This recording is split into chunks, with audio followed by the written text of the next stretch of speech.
Iran ও পাকিস্তানের সম্পর্কটা অনেকটা আবহাওয়ার মতো, এই ভালো তো এই খারাপ। এই তো গেল কয়েক মাস আগেই দেশ দুটোর সম্পর্ক রূপ নিয়েছিল দা কুমড়ায়, এখন আবার জোট হতে যাচ্ছে।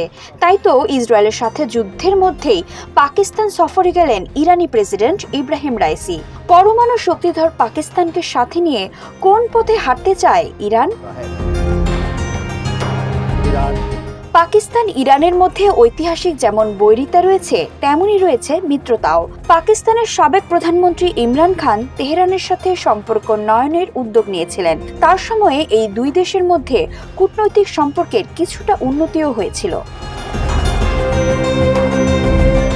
তবে ক্ষমতা থেকে ইমরান খানকে অপসারণের পর এবং সেনাবাহিনীর সহযোগিতায় পশ্চিমাদের সমর্থন পুষ্ট রাজনীতিবিদরা ক্ষমতায় আসার পরে সেই ধারাবাহিকতা কিছুটা থমকে গিয়েছিল। কিন্তু প্রেসিডেন্ট রাইসির এই সফর এবার নতুন এক বার্তা দিতে যাচ্ছে, এমনটাই বলছেন কূটনৈতিক বিশ্লেষকরা। প্রশ্ন উঠছে, ইসরায়েলের সঙ্গে চলমান দ্বন্দ্বের প্রেক্ষাপটে কি পাকিস্তানকে কাছে টানছে ইরান? ইসলামাবাদ বলছে, দ্বিপক্ষীয় সম্পর্ক উন্নয়নে দুই রাষ্ট্রনেতার মধ্যে কার্যকর আলোচনা হয়েছে।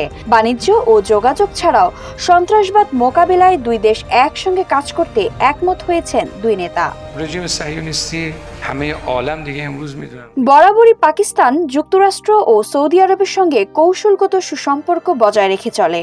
এতে আঞ্চলিক ও আন্তর্জাতিক বিষয়ে পাকিস্তান ও ইরানের অবস্থানের মধ্যে পার্থক্য দেখা যায়, কারণ সৌদি আরব এবং পাকিস্তানের মধ্যে সব সময়ই ঘনিষ্ঠ সম্পর্ক রয়েছে, কিন্তু ইরান সৌদি আরবকে ভালো বন্ধু মনে করে না।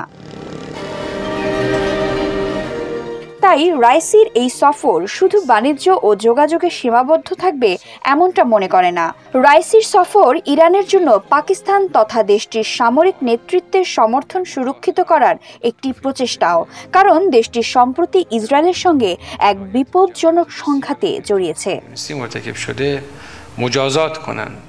বিশ্লেষকরা বলছেন, যেহেতু ফিলিস্তিন প্রশ্নে ইরান ও পাকিস্তান একই নীতিতে বিশ্বাসী, তাই সীমান্ত সংঘাত ভুলে অন্তত ইসরায়েল ইস্যুতে অবস্থান একই থাকছে তেহরান ও ইসলামাবাদের। এখানে বলে রাখা ভালো, পাকিস্তান অন্যতম পরমাণু শক্তিধর দেশ, আর তেহরানের চিন্তায় রয়েছে সেই সমীকরণও।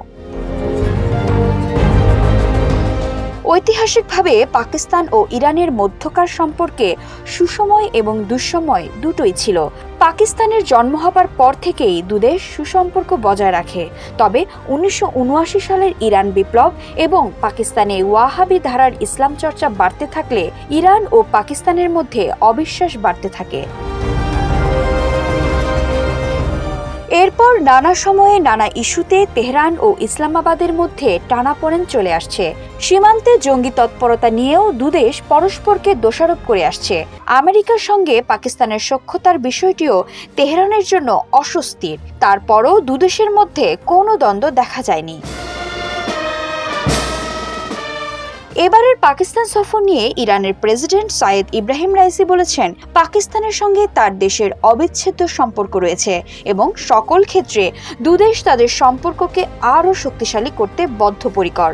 সোমবার ইসলামাবাদে এক যৌথ সম্মেলনে তিনি এসব কথা বলেন। অন্যদিকে পাকিস্তানের প্রধানমন্ত্রী শাহবাজ শরীফ বলেন, অবরুদ্ধ গাজা উপত্যকায় ইসরায়েলি গণহত্যার ব্যাপারে তেহরান ও ইসলামাবাদ উদ্বেগ জানিয়েছে এবং দুদেশ অবিলম্বে এই যুদ্ধের অবসান চায়। তিনি জেরুজালেম আল কুদুসকে রাজধানী করে একটি স্বাধীন ফিলিস্তিন রাষ্ট্র প্রতিষ্ঠা করার আহ্বান জানান। বিথি দাস, ৭১।